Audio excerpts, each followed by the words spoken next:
En direct du Salon des maires depuis le stand de la Confédération nationale des buralistes. Sud Radio Parlons Vrai chez Bourdin, 10h30, 12h30, Jean-Jacques Bourdin.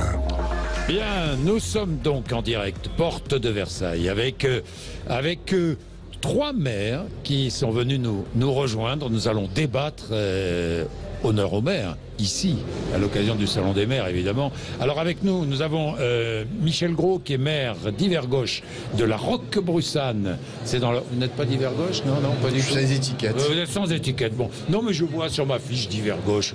Il faut que vous catégorisez. Remarquez, d'Hiver-Gauche, d'Hiver-Droite, ça ne veut pas dire grand-chose entre nous. Enfin, ça, c'est le ministère de l'Intérieur qui doit catégoriser, si je puis dire. Donc, vous êtes la Roquebrussanne, c'est dans le Var. Je connais bien la Roquebrussanne. Enfin bien, j'y suis passé de nombreuses fois. Vous êtes vice-président de l'Association des maires ruraux de France. Avec nous aussi Hervé Reynaud, qui est maire LR. C'est bien ça, LR. Hein, D'Hiver-Droite LR. D'Hiver-Droite LR de Saint-Chamond. Saint-Chamond, c'est à côté de Saint-Étienne. Tout le monde connaît Saint-Chamond. Quand on connaît l'histoire, Monsieur Pinet, Antoine Pinet, qui était de chez vous, Saint-Chamond, président de l'AMF, l'Association des maires de France de la Loire. Hervé Reynaud, donc, avec nous. Et puis Philippe Rio, qui est maire communiste de Grigny. Pas d'hiver communiste, communiste non, vous court. Pas d'hiver communiste. Mais vous êtes communiste Roussel ou communiste autre? Je suis communiste municipal. Ah ouais, d'accord, vous êtes communiste municipal. Non, je dis ça parce que je sais qu'il y a quelques divergences au sein du Parti communiste. Je connais bien Fabien Roussel, pour l'avoir interviewé à de très nombreuses reprises. Donc voilà. Bon, Philippe Rio, maire de Grigny. Combien d'habitants à Grigny? 30 000 habitants. 30 000 habitants. Grigny, c'est dans l'Essonne. Hein. Grigny, c'est malheureusement tristement célèbre à cause de la Grande Borne, qui est l'un de vos quartiers. Dont je suis issu. Dont vous êtes issu. Comment ça se passe? J'ai grandi. Vous avez grandi là-bas. Et j'ai rencontré des voisins extraordinaires, des enseignants magnifiques, des éducateurs sportifs remarquables. Oui. Et donc il y a aussi, dans nos villes populaires, des parcours de vie qui fonctionnent. Je suis très heureux de vous recevoir aussi parce qu'on parle beaucoup des maires ruraux, mais là nous parlons avec vous d'une commune urbaine, d'une commune dans la populaire, dans la grande couronne parisienne, avec ses problématiques qui ne sont pas tout à fait les mêmes. Et encore. Alors, je voulais simplement... Alors, nous allons engager le débat. Je voulais simplement revenir sur ce qu'a dit Emmanuel Macron hier. Tout à l'heure, à 11h45, je recevrai le président de l'Association des maires de France et David Lisnard répondra à Emmanuel Macron. Emmanuel Macron a dit hier, lorsqu'il vous a rencontré, lorsqu'il est venu ici dans les salons, il a été interpellé à plusieurs reprises par de nombreux maires. Il leur a répondu « Ne lâchez rien ». Qu'est-ce que ça veut dire ? Selon vous, ce qu'il vous a dit, ne lâchez rien. Qui veut commencer? Allez. Je veux bien. Hier soir, avec un certain nombre de collègues, nous étions à l'Élysée, nous avons entendu cette phrase, ne lâchez rien. Et nous, on a envie de lui répondre, ne nous lâchez pas, surtout. Puisque le congrès des maires, c'est le pouvoir d'agir, et on aimerait garder notre capacité d'agir. Donc on a besoin de l'État, comme l'État a eu besoin de nous, notamment, on l'a vu encore, lors des dernières crises, notamment sanitaires. Vous sentez que l'État vous lâche, là? Vous avez l'impression que l'État vous lâche? Oui. Tous les trois? Oui, plutôt. Oui. Tous les trois. Le sentiment est partagé, qu'on soit dans les villes moyennes, en villes populaires ou dans le milieu rural. Aujourd'hui, il y a l'étouffement, l'étranglement financier des collectivités locales est une réalité. La reprise en main par le pouvoir central est une réalité. On parle entre nous de tutelle, de recentralisation. Depuis plus de 5 ans, il y a un mouvement qui a une reprise en main, alors que cet congrès de maires aurait dû être un anniversaire et nous aurions dû fêter les 40 ans des lois de décentralisation, qui a été un bien fou pour les libertés locales dans notre pays. Le président de la République a parlé de décentralisation. Vous pensez que c'est un leurre? Vous pensez que c'est un leurre? Il ne suffit pas d'en parler, il faut aussi agir.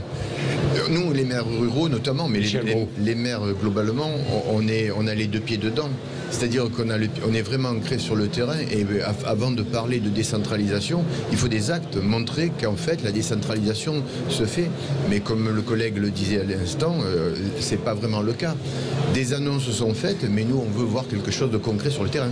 Oui, David Lisnard disait tout ça c'est de l'esbrouf. C'est de l'esbrouf? Vous êtes d'accord avec lui?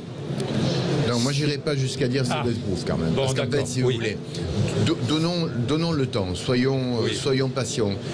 Attendons de voir quelles sont les pistes qui sont proposées par le gouvernement. Ensuite viendra le temps de la critique si besoin est. Mais en attendant, nous restons vigilants et nous souhaitons voir ce qui va nous être annoncé bientôt. Bien. Donc, vous demandez la décentralisation. Quelle forme de décentralisation demandez-vous? Peut-être Philippe Rio. 40 ans de décentralisation, il faut qu'on en fasse le bilan les uns les autres. Est-ce que ça a été un plus pour notre nation ou est-ce que c'est une catastrophe? On partage ce constat et on arrête tout. Or, force est de constater que nos concitoyens, les élus, plus d'1 million de nos concitoyens se présentent à des élections municipales. Il y a une vraie démocratie locale et depuis 40 ans, nous avons formé près de 2 millions de fonctionnaires à l'œuvre quotidiennement de 0 à 77 ans pour assurer un service public local. Si on considère que tout ça ne vaut plus, engageons le débat. Mais aujourd'hui, nous avons besoin d'une décentralisation encore plus forte qu'elle n'a été il y a 40 ans. Vous sentez une colère, une fronde venue des maires de France qui s'exprime aujourd'hui? Une colère et surtout beaucoup de désespoir. Moi, je vois beaucoup de collègues, notamment. Oui. Mais je regardais les chiffres, effectivement, de nombreux maires n'ont plus envie de se représenter 2026, prochaine élection, n'ont plus envie de se représenter. Vous allez vous représenter tous les trois en 2026? On est en 2022. Oh non, ça c'est une réponse politicienne. Non, moi je n'aime pas. Non, donc vous ne savez pas. Donc vous ne pouvez pas dire, honnêtement, je ne sais pas. En fait, si vous voulez, aujourd'hui, se projeter dans 4 ans, alors qu'on a déjà du mal à se projeter dans l'année qui vient au niveau de nos budgets, avouez que c'est difficile. C'est difficile. Philippe Rio. Pareil que le collègue. La même chose. Vous hésitez donc. Bien évidemment, il y a de l'évitation quand le président de la République. Alors moi, je n'y étais pas hier. Premièrement, j'étais pas invité, mais c'est pas très important. Mais j'avais un conseil de quartier. Oui. Donc je retrouvais. C'est plus important que d'aller à l'Élysée. C'est pas le plus important. Et je trouve que le calendrier, ça fait partie de notre engagement de rencontrer les gens et de construire du commun. Dans l'hyper-proximité et la quotidienneté. Le lâcher rien, moi je ne sais pas ce que ça veut dire. En tout cas, on ne lâchera rien pour nos concitoyens, pour les collègues élus qui sont mobilisés, y compris dans l'opposition, et bien évidemment celles et ceux avec qui on travaille tous les jours, c'est-à-dire des fonctionnaires exceptionnels. Alors oui, je vais vous donner la parole, Hervé Reynaud. Je constate une chose, c'est que vous êtes finalement politiquement parfois éloigné, mais vous êtes en tant que maire proche. Et ça, c'est intéressant. Ça prouve que vous êtes confrontés aux mêmes problèmes, qui sont les problèmes du quotidien et les problèmes des concitoyens. Mais oui, parce que qu'est-ce que la réalité d'un maire? Et on vit la même. C'est être disponible sur le terrain 7 jours sur 7. Donc un élu local, ça se respecte. Et d'ailleurs, le maire est encore l'élu préféré des Français. Pourquoi? Parce qu'il est dans la proximité. Mais c'est une fatigue aussi. C'est une responsabilité. Et la décentralisation, elle doit s'accompagner, pour pouvoir exercer nos missions, également d'une autonomie financière et de pouvoir assumer totalement les compétences qui nous sont transférées. Vous avez une mission, vous vous engagez, vous avez un engagement civique, c'est ce que disait le président de la République hier. Bon, ce sont des jolis mots, maintenant vous attendez des actes, j'imagine. Alors, premièrement, des actes autour d'un des soucis que vous avez aujourd'hui, le prix de l'énergie. Je voulais en parler. Comment faites-vous, tous les trois, dans vos communes respectives? Comment faites-vous? D'abord, comme tout le monde, on est économe. On n'est pas des dingues de la dépense publique. On fait extrêmement attention. Je rappelle que l'ensemble des collectivités ont des budgets équilibrés. Et donc obligatoirement, et puis obligatoirement, et ça fait partie de la loi. C'est la loi, mais on la respecte. Et à la différence de l'État. Deuxièmement, bien évidemment, nous avions engagé des stratégies les uns les autres, parce que ça pèse, et c'est ce qu'on appelle des dépenses incompressibles dans les budgets. Et si on n'a pas de stratégie adaptée, ce qu'on fait dans l'énergie, on ne le fait pas ailleurs. Et troisièmement, on demande aujourd'hui un bouclier tarifaire. Un filet de sécurité ne suffit pas. Et la conséquence, ça va être quoi? Ça va être qu'on va réduire des investissements. On va donc réduire des carnets de commandes des entreprises, qui sont bien souvent des entreprises locales, de proximité. Et donc, on va mettre des gens au chômage parce que, et je termine par là, l'investissement public local, c'est 75% de l'investissement. Donc, on va retarder De l'investissement, d'autant qu'il y a une double peine, c'est que le coût des constructions a augmenté de 30%. Donc ce bouclier tarifaire qui est mis en place sur l'électricité, notamment, et sur le gaz pour les particuliers. Hein. Mais pourquoi ne pas le mettre en place, effectivement, pour les collectivités? Il existe. Il existe, sauf qu'aujourd'hui, il ne concerne pas toutes les communes. Voilà. En fait, les critères sont tellement compliqués qu'il y a des trous dans la raquette. Donc l'idée, vraiment, aujourd'hui, c'est ce que nous poussons au niveau des maires ruraux, c'est faire en sorte que ce bouclier tarifaire soit étendu à l'ensemble des communes. C'est-à-dire, bouclier tarifaire, on fixe un prix maximum de l'énergie. C'est bien ça. Hein. C'est ce qui est fait pour les particuliers, ce qui sera fait pour les particuliers. Vous demandez la même chose, la même chose au niveau plus...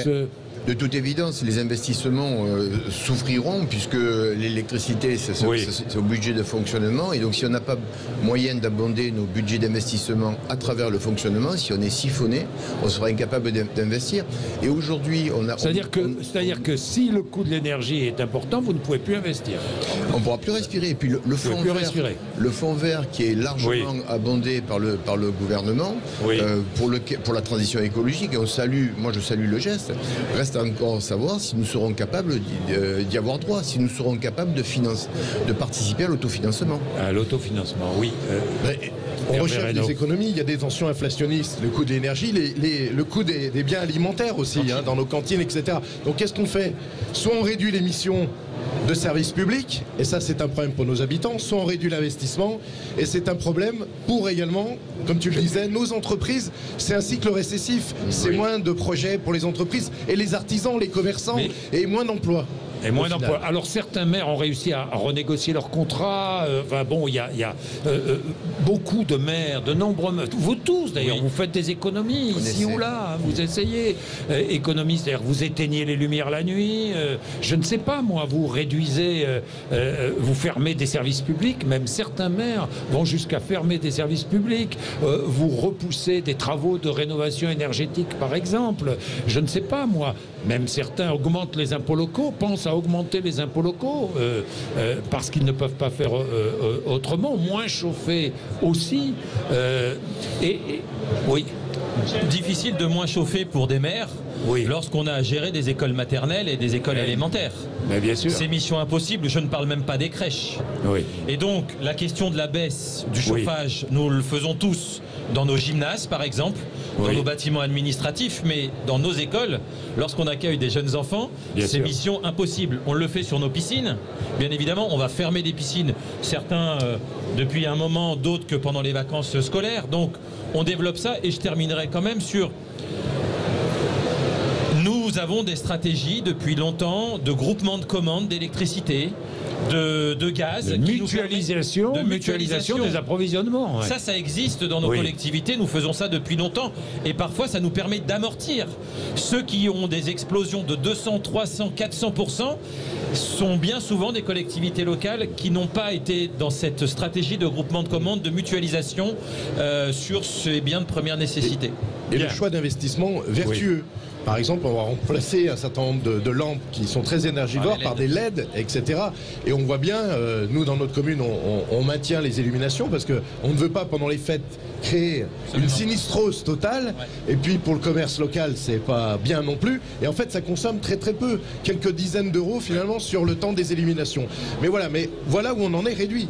Alors c'est l'une des problématiques, il y en a beaucoup que nous allons aborder, mais nous devons observer une petite pause. Si vous voulez interpeller nos maires, et si vous êtes maire vous-même, si vous voulez participer à notre débat, 0826 300 300, il est 11h16. En direct du Salon des maires, depuis le stand de la Confédération nationale des buralistes, Sud Radio Parlons Vrai chez Bourdin, 10h30, 12h30, Jean-Jacques Bourdin.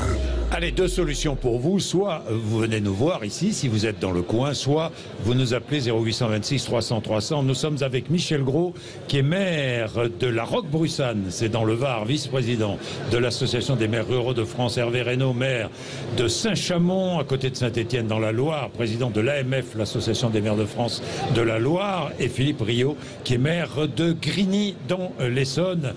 Tous les trois, et vous tous, nous développons, nous réfléchissons aux problèmes rencontrés par les maires. Alors, On a beaucoup parlé, j'ai vu toutes les enquêtes, tous les témoignages, on a beaucoup parlé des incivilités, des menaces, des injures, des violences même que subissent de nombreux maires. Ça vous est arrivé? Est-ce que ça vous est arrivé? Alors, très récemment, je suis élu depuis 2008. Oui. Et dans une commune de 2500 habitants, assez paisible, je dois reconnaître. Et en fait, récemment, sur un sujet, un désaccord avec certains administrés, le ton est monté avec des affiches, avec mon adresse personnelle publiée sur les comptes Facebook. Donc, on vient de me demander des comptes. Donc, on voit très bien que la situation change. Et là, c'est pas pour le meilleur. Et en fait, les administrés ne sont plus des administrés vraiment, pour certains, deviennent des usagers, des consommateurs. Et donc, à partir du moment où ils consomment, ils ont besoin d'avoir la réponse instantanée et une réponse qui leur convient. Et les sujets qui les concernent aujourd'hui ne seront plus les mêmes demain. Et il faudrait que chaque fois, nous adaptions notre politique municipale en fonction des désirata de quelques-uns qui crient plus fort que les autres. C'est-à-dire que l'administré devient un consommateur, il est exigeant et il veut la réponse tout de suite et la bonne réponse à ses yeux. Mais votre nom affiché, votre domicile affiché, c'était pourquoi? Quelle était la volonté? La volonté de venir chez vous, la volonté de vous montrer du doigt, la volonté... Quelle était la volonté? Probablement de venir me demander des comptes à mon domicile. À votre domicile. Vous avez eu peur? Non, je crois que si on a peur, on ne fait pas maire. Parce qu'on est toujours à la limite de l'exercice. Donc non, j'ai pas peur. Mais par contre, j'ai appelé la gendarmerie pour faire en sorte que ça se sache. Que vous soyez protégé. Tout au moins que la gendarmerie soit au courant. Je n'ai même pas déposé de main courante. Et Hervé Reynaud, ça vous est arrivé? Oui, ça m'est arrivé cette année avec des tags injurieux. Alors, pour moi, l'intimidation ne fonctionne pas, mais lorsqu'on s'adresse à votre maire, par exemple, qui habite toujours dans des ensembles HLM, c'est toujours plus dérangeant pour l'entourage. Voilà. Et c'était lié à l'installation de caméras de vidéoprotection. Ah bon? Puisque nous avons, entre 2014 et aujourd'hui, installé plus de 150 caméras. Donc c'était clairement par rapport à cela. Si tu continues à installer des caméras, on s'en prendra à ton entourage, on brûlera ta mère, etc. Donc voilà, mais bon, il faut le savoir, ça c'est une minorité agissante. Trafic de stupéfiants, j'imagine. Trafic de stupéfiants, incivilité, oui. Voilà. Un certain nombre d'entre eux ont d'ailleurs été interpellés, mais effectivement, je rejoins mon collègue. Malheureusement, c'est souvent l'impunité, puisque c'est 6-8 mois après qu'il y a ensuite des convocations au tribunal. Donc ça, c'est une anomalie et il faut y remédier pour que la sanction arrive immédiatement derrière. Philippe Rio, à Grigny, ça vous est arrivé? Oui, des menaces de mort inscrites sur des murs. Sur des murs? À votre rencontre? Oui. Comment avez-vous fait? Comment avez-vous réagi? De la crainte. On s'interroge sur son engagement. On fait attention à soi, on regarde un peu plus différemment son parcours, mais on a la chance d'avoir des gens qui vous demandent de rien lâcher. Parce que l'intimidation ne peut pas être la règle dans la République. Et donc, très rapidement, au-delà du préfet et des forces de police mobilisées, il y a eu un vaste mouvement et souvent, c'est ce qui nous permet aussi de tenir le coup. Face à des choses qui sont injustes. Donc voilà, on est reparti et on continuera à faire ce qui nous semble être le bon et majoritairement soutenu par la population. J'imagine. On est maire, on consacre des heures et des heures, ces week-ends, au service de la population et on vous menace de mort. J'imagine dans quel état vous devez être quand vous recevez ces menaces de mort. Bon, vous gardez la tête froide, vous êtes protégé, sous protection ou pas? Ça l'a été. Ça l'a été. Un petit peu. Un petit peu. Alors, je vous sens ému en évoquant... parce que ce sont des moments, et puis il y a d'autres collègues, on a tous connaissance de collègues qui sont dans des situations même encore plus compliquées, qui eux sont 24 heures sur 24 en alerte. Mais vous sentez que ça augmente, ces incivilités, ces oui, injures, ça augmente ces menaces, à l'échelle. et vous sentez oui, à l'échelle de la société, j'imagine. Voilà. Oui, mais je crois qu'une commune, c'est jamais que le reflet d'une société. Donc on voit très bien que la société devient de plus en plus intolérante, de plus en plus violente, et donc les maires qui sont en première ligne prennent l'attaque de la même façon. Les statistiques sont là, hein, les menaces, qu'elles soient verbales ou physiques, ont augmenté de 47% cette année, hein, au niveau des élus locaux. Donc on voit bien que c'est un phénomène qui continue à croître. Mais sur ces questions, qui sont des questions essentielles de sécurité, qu'est-ce que vous attendez de l'État? Vous parliez de décentralisation tout à l'heure. Qu'est-ce que vous aimeriez pouvoir faire dans vos communes que vous n'arrivez pas à faire parce que l'État est trop présent ou pas assez, est-ce que vous aimeriez plus de liberté pour décider, je ne sais pas, parce qu'il y a les polices municipales, vous avez déjà pas mal de Absolument. On a tout ça, mais encore une fois, si on considère qu'on aura la réponse que dans une relation entre l'État et les collectivités, alors il faut améliorer les menaces, les sanctions face aux menaces, il faut améliorer tout ça. Ça va se faire ou c'est en train de se faire. Mais fondamentalement, notre société n'est pas apaisée. Oui. On a besoin de retrouver un apaisement général dans nos propos, y compris parfois dans les médias. Nous vivons dans un monde du clash. Oui, c'est vrai. Et là où, malheureusement, on a des situations complexes à gérer, où la rapidité est impossible. On a besoin de se redonner du temps et d'apaiser le débat politique comme le débat avec nos concitoyens. Franchement, si on ne passe pas par là, c'est intéressant ce que vous dites. Vous dites que le débat politique influe sur le comportement du citoyen. Par exemple, le débat politique à l'Assemblée nationale, je prends cet exemple, mais c'est pas le meilleur exemple qu'on puisse donner quand même des fois. On peut s'opposer. Oui. On peut avoir des points de vue différents. Oui. Mais le spectacle donné par ce qui se passe dans les médias, sur les violences d'affrontement, sur un certain nombre de choses. Nos enfants sont aussi submergés d'images violentes, de propos violents. Si on ne s'interroge pas sur ça, franchement, on pourra mettre toutes les vidéoprotections qu'on veut de la terre, toutes les polices municipales. On pourra, si vous voulez, même municipaliser la police nationale, qui serait la plus grande des bêtises. On n'y arrivera pas. Oui. Nous créons la violence sociale, elle est présente. Les souffrances des gens sur la situation économique, sociale est tellement forte que nous sommes à un moment de fragilité important. Et je terminerai juste, moi j'ai l'habitude de dire, nous sommes des urgentistes de la République. Oui, bien sûr, bien sûr.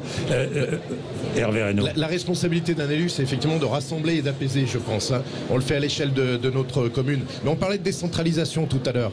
Les communes se sont substituées à l'État sur des compétences qui étaient régaliennes, comme la sécurité, avec des polices municipales qui ont été créées. Et aujourd'hui, on ne pourrait pas revenir en arrière donc sur ces sujets-là. Et pourtant, nous n'avons pas spécifiquement la compétence pour le faire.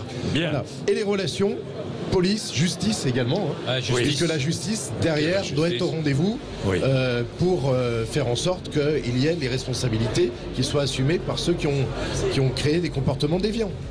Bien, messieurs, nous allons, il est quelle heure? Il est 11h29, il faut observer une petite pause. David Lisnard est arrivé, il va venir se joindre à nous, et ensuite, évidemment, vous êtes avec nous jusqu'à midi, parce que j'ai plein de questions à vous poser. Hein. Je l'ai dit, la désertification médicale et d'autres problèmes que vous rencontrez aujourd'hui. La pauvreté, vos budgets, parce que c'est difficile à boucler.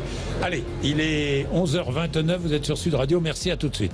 En direct du Salon des maires, depuis le stand de la Confédération nationale des buralistes, Sud Radio Parlons Vrai chez Bourdin, 10h30, 12h30, Jean-Jacques Bourdin. Pour ne rien rater, écoutez Sud Radio, et pour tout savoir, des difficultés rencontrées aujourd'hui par les maires de France. Et finalement, le maire de France est le porte-parole de tous les citoyens français, puisqu'il est au cœur de tous les problèmes rencontrés. Je reçois David Lisnard, le président de l'Association des maires de France. Bonjour. Bonjour. Merci d'être avec nous ce matin. Merci à vous de m'accueillir. David Lisnard. Le président de la République vous a dit à tous les maires, il l'a dit en traversant le salon hier, il vous l'a dit, ne lâchez rien. Que lui répondez-vous ce matin ? Oh, il y a longtemps qu'on ne lâchait rien. Hein. On le remercie du Conseil, mais on appliquait déjà cette maxime. Et le mandat de maire est passionnant parce que c'est un mandat de praticien. C'est des praticiens du quotidien. C'est comme dans une boîte, on prend des décisions, on ne peut pas créer de déficit, contrairement à l'État. Oui. On est obligé de trouver des solutions. Par la loi. Donc on est face aux injonctions contradictoires de textes réglementaires de plus en plus complexes. On est face à nos difficultés financières, comme tous les Français. On est des Français parmi les Français. Donc on n'a pas le choix, on ne lâche rien.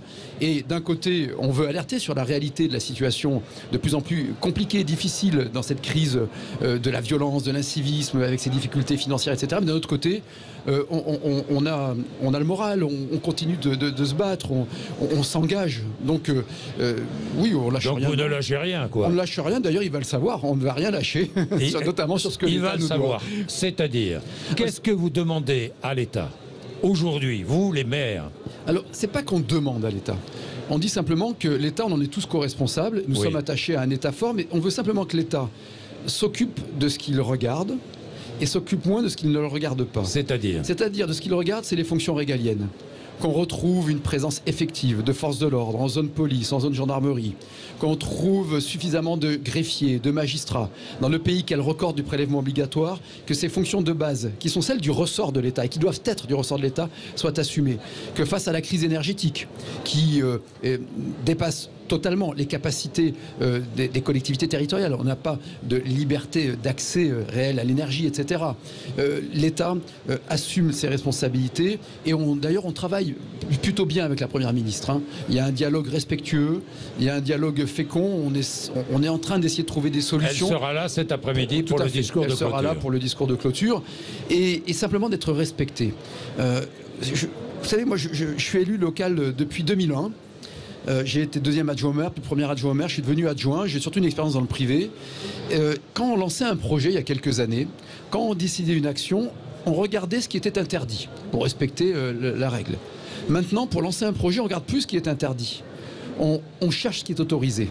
C'est-à-dire qu'il y a eu une telle montée de la réglementation, d'injonctions contradictoires, de textes qui sont pleins de bonnes intentions, le zéro artificialisation nette, la loi SRU, etc., que nous sommes passés d'un régime de liberté et de responsabilité à un régime d'autorisation. Alors qu'il y a un foisonnement d'initiatives, il y a une volonté d'avancer de la société qui est très puissante, mais qui est entravée par un appareil d'État qui aujourd'hui est obsolète. Mais quand le président de la République parle de décentralisation, que lui répondez-vous ? D'abord, on est heureux qu'il en parle, puisque l'année dernière, il avait estimé que ce n'était pas pertinent. Oui. Simplement, on dit, Monsieur le Président de la République, vous nous dites chiche, on se dit chiche mutuellement et respectueusement, puisque il ne s'agit pas de s'arc-bouter sur des mots. Il faut bien comprendre, y compris pour le grand public. Ça veut dire quoi, la décentralisation ? Ça veut dire la responsabilité. Oui. Ça veut dire la capacité de prendre des décisions au plus près du terrain. Alors, quelles décisions concrètes ? Rendre des comptes. Aujourd'hui, justement. Aujourd'hui, lorsque vous constatez les déserts médicaux, soit l'État assume ses prérogatives et garantit l'accès aux soins par des mesures de revalorisation de la médecine libérale. La médecine libérale a été très maltraitée depuis de nombreuses années en France, par l'ouverture de la capacité de prescription à des pharmacies, etc. Il y a plein de solutions. Ou à des infirmières, soit ils ne l'assument pas, même des soins. Et on nous transfère, mais si on nous transfère une responsabilité, on doit aussi en assumer les moyens. Il y a eu un mouvement très pernicieux. C'est-à-dire qu'en fait, depuis une quinzaine d'années, comme ça j'échappe à tout clivage partisan, il y a un phénomène de recentralisation. Regardez sur le plan financier. Taxe professionnelle nationalisée n'existe plus. Taxe d'habitation nationalisée n'existe plus. CVAE aujourd'hui. Alors, première remarque, quand l'État supprime les impôts des collectivités, étrangement, les impôts continuent d'augmenter en France. Donc il y a un transfert de fiscalité. Mais il nous enlève notre responsabilité fiscale. Et en nous enlevant notre responsabilité fiscale, il nous dit « je vous compense par des dotations ». Et puis tous les ans, on nous dit « ah, ces dotations finalement n'ont pas la même dynamique que les fiscalités que perçoit l'État ». Et on nous dit « regardez ces maires qui pleurnichent, etc. » Attendez, le compte n'y est pas. On n'a plus de responsabilité, donc on n'est plus incité à être performant. D'une part, et d'autre part, on manque de moyens financiers pour régler les problèmes. Donc maintenant, tout ça, on n'en veut plus, on n'accepte plus. On n'accepte plus de perdre nos responsabilités d'urbanisme. C'est pas les maires qui n'acceptent plus, c'est les citoyens. Parce que c'est la délibération locale qui compte. C'est le contrat social local qui compte. Oui, mais David Lisnard, en matière d'énergie, vous parliez du coût de l'énergie tout à l'heure, il y a certains maires qui vont jusqu'à décidé de ne plus payer leurs factures parce qu'ils ne peuvent plus. Mais cette réalité-là, nous sommes, oui. C'est nous qui la montrons, cette réalité-là. Oui. Ils ont raison de non pas de pas payer. Ils ont raison de ne pas payer. Non. D'abord, à ma connaissance, il n'y en a qu'un qui a un CV qui ne la paierait pas. Et certains y pensent. Mais aujourd'hui, on est face à une explosion de ces coûts. Et ces coûts viennent d'un système qui est très bizarre. D'abord de l'abandon de la filière nucléaire, mais ça c'est un autre sujet, mais qui est quand même majeur. C'était notre seul avantage compétitif qui nous aurait été tellement précieux dans cette période. Et deuxièmement, d'un système qui est à la fois libéralisé et réglementé, qui est incompréhensible. Et là, on est sur une responsabilité de l'État. Donc on dit à l'État, franchissons cette étape très très difficile. Mais oui, nous sommes dans nos communes, dans des situations très très difficiles. Il y a des factures qui ont été jusqu'à être multipliées par 8 sur le coût de l'énergie. Alors vous demandez un bouclier. Ce que l'on veut, c'est un système qui soit universel et que ce qui est mis en place pour des particuliers ou des entreprises, puisque l'État reconnaît sa responsabilité, par exemple, soit le même que ce que l'on trouve pour les collectivités. Demandez le même bouclier. Nous proposons le même dispositif que pour le grand public. Le même bouclier tarifaire que pour le grand public. Et nous sommes en train d'avancer, je le dis, avec la Première ministre sur le sujet. Et vous pensez que la Première ministre va vous dire oui? Vous pensez qu'elle risque d'annoncer cela cet après-midi, David Lisnard? J'ai fait un point avec elle hier. Elle recherche vraiment des solutions. Elle se bat auprès de Bercy pour avoir des marges de manœuvre. Et je ne fais pas de procès d'intention. Nous écouterons avec respect et attention ce qu'elle dira cet après-midi. Alors, il y a des prérogatives des maires. Par exemple, vous parliez de l'artificialisation des sols avec la volonté de l'État de gérer cela. Vous dites non. On veut pouvoir gérer sur nos communes ces problématiques-là. Ce qui compte, c'est l'efficacité. Oui. L'efficacité ne se fait pas par des systèmes centralisés et bureaucratiques. Oui. L'efficacité, malgré les loupés que peut avoir l'échelon local, et c'est la vie, c'est le foisonnement, se fait par des responsabilités locales. Comment pouvez-vous dire à un maire, notamment un maire d'un village, une commune rurale, qui à nouveau a un peu de regain démographique depuis le Covid, et qui a été très vertueux, qui n'a pas artificialisé, qui n'a pas dispersé l'espace, et tout d'un coup lui dire attention, nous sommes en train d'imaginer un système qui s'appelle zéro artificialisation nette, qui devra être intégré dans les PADD, qui eux-mêmes sont compatibles avec le PLU, qui doit respecter le SCOT et les interscots, et ensuite inscrit dans le SRADET. Et tant qu'il n'est pas inscrit dans le SRADET, vous ne pouvez pas construire l'école ou les logements dont vous avez besoin. C'est incompréhensible pour les maires, c'est inadmissible. Donc ce que l'on dit, oui, il faut lutter contre l'artificialisation avec des systèmes pertinents qui permettent de faire de la verticalité lorsqu'il le peut, de la ville sur la ville pour préserver les sols, mais pas des usines à gaz, pardonnez-moi, administratives qui bloquent l'action et qui pénalisent les territoires ruraux et qui pénalisent et finalement qui amplifient les fractures territoriales. Le système actuel, il amplifie les fractures territoriales. David Lisnard, il y a aussi des décisions qui viennent d'en haut. Par exemple, tiens, le veto à l'installation d'éoliennes. Est-ce que vous êtes, vous, pour donner aux maires le droit de veto à l'installation d'éoliennes? Alors, je me permets de renverser la question. Qu'est-ce qui justifierait que le maire soit à nouveau privé d'une de ses prérogatives d'urbanisme? Qu'est-ce qui justifierait que le maire, qui ne peut pas parfois installer un panneau solaire sur sa mairie, parce que l'architecte des bâtiments de France estime que la mairie est proche d'un bâtiment classé, même s'il n'y a pas de vue sur le toit, ne peut pas installer un panneau solaire, mais se verrait imposer une éolienne qui échappe aux règles de droit commun. Donc, nous sommes des partenaires et nous sommes volontaires pour développer les énergies renouvelables. Vous demandez ce veto? Mais nous demandons simplement... Nous n'avons pas demandé le veto pour la covisibilité. Non, je dis ça parce que les sénateurs LR ont une position et les députés LR une autre position. Mais en fait, la réponse, elle est extrêmement simple et sage, c'est celle que propose l'AMF depuis longtemps. On n'avait pas demandé, parce qu'il y a le veto, il y a eu 2 débats, alors ça paraît un peu technique, mais sur la covisibilité, c'est-à-dire de donner un droit de veto au maire des communes voisines. Nous ne demandons pas ça. C'est le maire qui accueille l'infrastructure qui est responsable, et pas la commune voisine. En revanche, le maire doit avoir ce que l'on appelle un avis conforme, comme sur toutes les décisions d'urbanisme, pour tout équipement. Parce que si ces équipements se font contre la population, ils ne se feront pas de toute façon. Ça va multiplier les réflexes de type zadiste, qui sont inadmissibles. Donc les maires sont responsables, les habitants sont pour le développement des énergies renouvelables, parallèlement à la relance de la filière nucléaire, une grande majorité, mais vous voir imposer une éolienne dans votre commune, ce n'est pas possible, ce n'est pas acceptable. Alors que parallèlement, on vous interdira de faire une école au nom du zéro artificialisation nette. Et les panneaux photovoltaïques sur les parkings? C'est une très bonne chose. Moi, je pense que lorsque c'est pas trop moche, c'est très positif. L'écologie ne doit jamais dégrader la poésie des paysages. Bien, David Lisnard, vous avez choisi d'être président, enfin d'être candidat à la présidence, vous avez été élu, de l'Association des maires de France. Vous avez choisi de ne pas être candidat à la présidence LR. C'était un choix mûrement réfléchi. Vous avez longuement hésité? Je me suis toujours réalisé dans ce mandat de maire, de même que j'avais choisi de ne pas être candidat à un mandat parlementaire pour être maire, parce que c'est la vie, on prend des décisions, on réussit, on échoue, on rend des comptes. Et j'avais réfléchi, j'avais hésité à aller à la présidence de LR parce que je suis engagé dans la vie politique, j'aime ça, ça me passionne. Et pour des raisons très pratiques, il n'y avait pas d'incompatibilité juridique, il n'y avait pas, je crois, d'incompatibilité politique. À l'AMF, on a des convictions différentes, mais on trouve toujours un haut multiplicateur commun. Mais c'était tout simplement des incompatibilités pratiques. C'est-à-dire que dans la vie, il faut pouvoir bosser. Le mandat de maire me prend beaucoup de temps, j'aime ça. L'AMF, j'y passe beaucoup de temps et beaucoup d'énergie. Et redresser LR, je crois que c'est on va faire un anglicisme, un full-time job. En tout cas, c'est un vaste programme, aurait dit le général de Gaulle. Et ça nécessite, je crois, beaucoup de disponibilité que je n'avais pas. Et puis, j'aurais peut-être pas été élu, ou certainement pas. Enfin, vous voyez ce que je veux dire. Donc, voilà, c'est des choix. Et une fois qu'on a fait le choix, on est bien dans sa peau. Hein. Et être président de l'Association des maires de France, c'est le bon chemin pour un jour être candidat à la présidence de la République? Je ne le vis pas comme ça. Je ne le vis pas comme ça. Je ne vais pas vous répondre de façon hypocrite. Hein. Vous y avez pensé? Vous y pensez? C'est un bel... David Lisnard. C'est vraiment une belle mission, l'Association des maires de France. Oui. C'est ce que me disait François Baroin, c'est ce que me disait Jacques Pélissard. C'est magnifique de parler au nom des villages, des villes, des métropoles de France. Ensuite, moi j'ai toujours fait le choix de ce que je peux essayer de maîtriser. C'est pour ça que j'aime la commune, parce que je vous dis, c'est un rôle de patron, de décideur.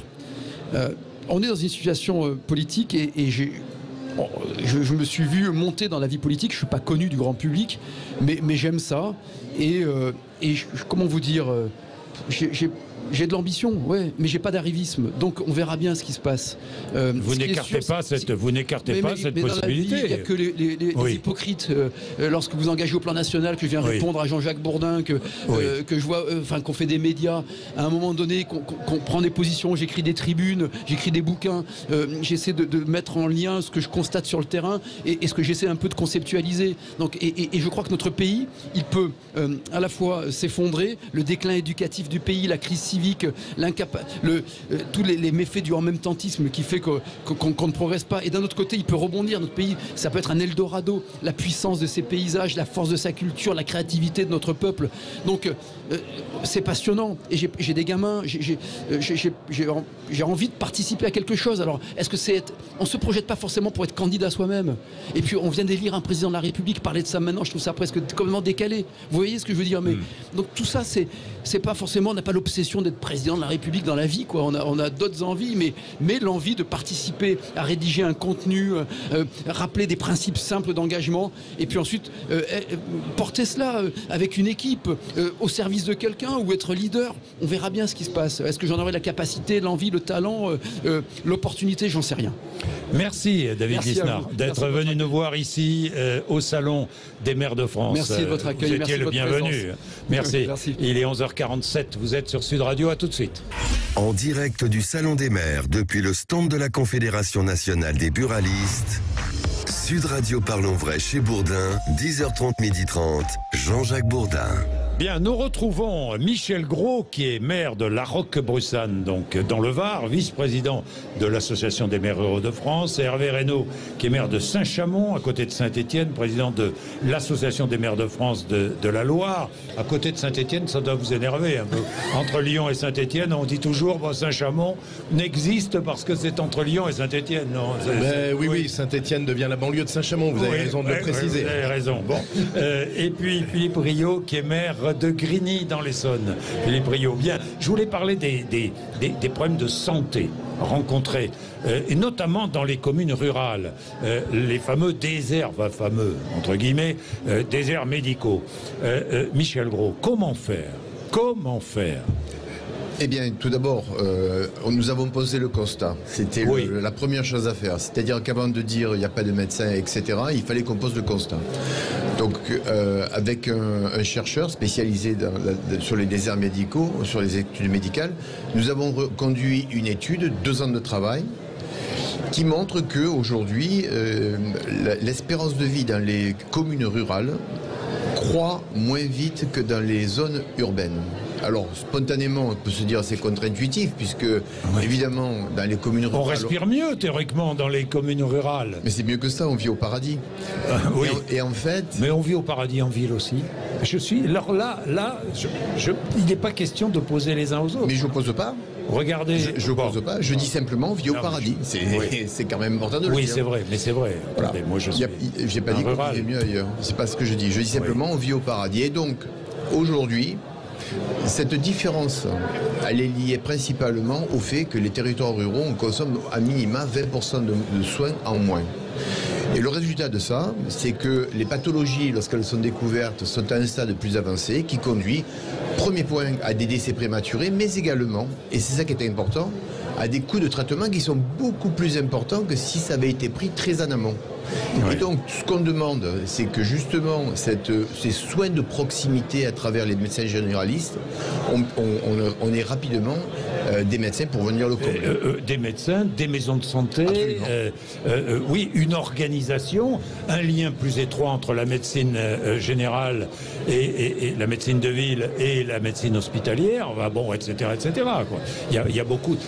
vous êtes confronté à un problème de désert médical à Grigny? Le désert médical, il est aussi dans les villes populaires, il est aussi dans les métropoles, il est dans les villes moyennes, et en fait, il est partout sur le territoire national.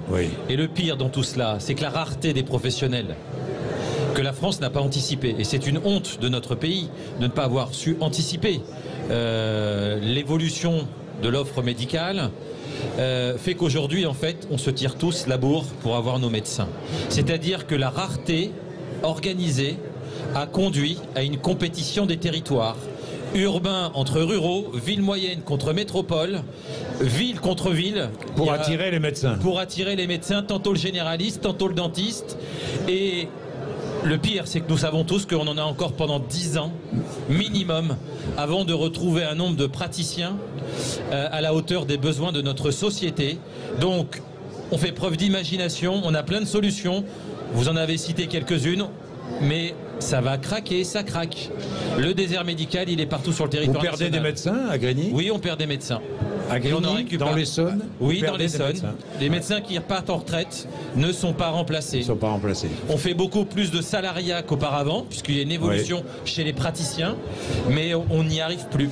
Même chose à Saint-Chamond? Même chose à Saint-Chamond, 36 000 habitants. On a les mêmes difficultés qu'en milieu rural dans nos quartiers. Voilà, alors il ne faut pas se tromper. Mon collègue a tout à fait raison, il faut anticiper la démographie médicale à venir, mais aujourd'hui nous n'avons pas forcément moins de médecins en France. Ils ne travaillent pas de la même façon également. Ils travaillent moins, ils s'organisent différemment, on n'a pas le même médecin de campagne, médecin de famille qu'on pouvait avoir. Donc aujourd'hui, c'est la répartition en fait sur le territoire aussi qui ne correspond pas aux besoins. Il y a beaucoup de médecins dans le sud de la France, non? Inégalement répartis. Inégalement, oui. Et en fait, c'est-à-dire qu'à Nice ou à Cannes, il y a beaucoup de médecins, plus en proportion que dans le Haut-Var, par exemple.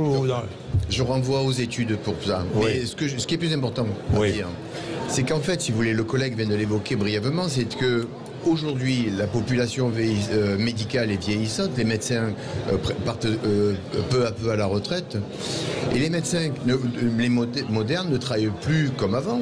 Oui. Il y a une très forte féminisation de la profession, ce qui est souhaitable en soi. Oui. Mais en gros, le résultat, c'est que pour un médecin qui part à la retraite, il en faut 3 pour le remplacer. Oui, alors qu'aujourd'hui, avec un médecin équivalent, lié au numerus clausus qui a été évoqué, on n'arrive pas à couvrir le besoin du vieillissement de la population et l'augmentation de la population. Moi j'ai une dernière question à vous poser. Ça touche à l'écologie, ça touche à la sécurité routière, mais j'ai vu un maire qui est repassé à 50 km/h en ville. Vous en pensez quoi, tous les trois? Non. On roule à 30 à Grigny, en centre-ville? Les panneaux, ils sont à 30. Après, l'incivilité est aussi d'usage. Elle est aussi d'usage. Et à Saint-Chamond? À Saint-Chamond, on a dû mettre en place de la vidéo-verbalisation parce que malheureusement... vous avez mis en place la vidéo-verbalisation? Oui, sur des comportements les plus dangereux en fait. Oui. Des personnes qui grillent les feux rouges, qui sont en sens interdit, ou en triple fil, et qui ne respectent pas le piéton également, ou des personnes en poussette. Alors, vous n'avez pas ce problème, non? C'est-à-dire que si vous voulez, pour traverser la commune, il faut 1 minute 30 à 50 km/h. Donc je ne pense pas que ce soit le sujet. Le véritable sujet, par contre, ça pourrait être la vitesse sur les routes départementales, puisque forcément, on n'a pas de transport en commun. Et puis j'ai quand même une dernière question. Le veto, l'installation des éoliennes, qu'en pensez-vous? Vous voulez avoir un veto sur l'installation d'une éolienne sur votre commune? Alors je change un peu de casquette, puis je suis président d'un parc naturel régional également, donc avec une charte de parc qui interdit les éoliens, compte tenu de l'aspect très fort sur les... Est-ce que le maire doit avoir un veto? Et donc le veto, pourquoi pas? Mais il ne faut pas que ce soit un veto du maire, il faut que ce soit un veto du conseil municipal, c'est-à-dire avec une délibération. Mais qu'est-ce que vous en pensez à Grigny? Moi, je suis en milieu où il y a pas, ce sujet ne se pose pas en région parisienne, en fait. Non, mais même dans la région, même dans la partie rurale de la région parisienne. Par contre, on doit faire face, et les Français ont confiance dans les élus pour la transition énergétique.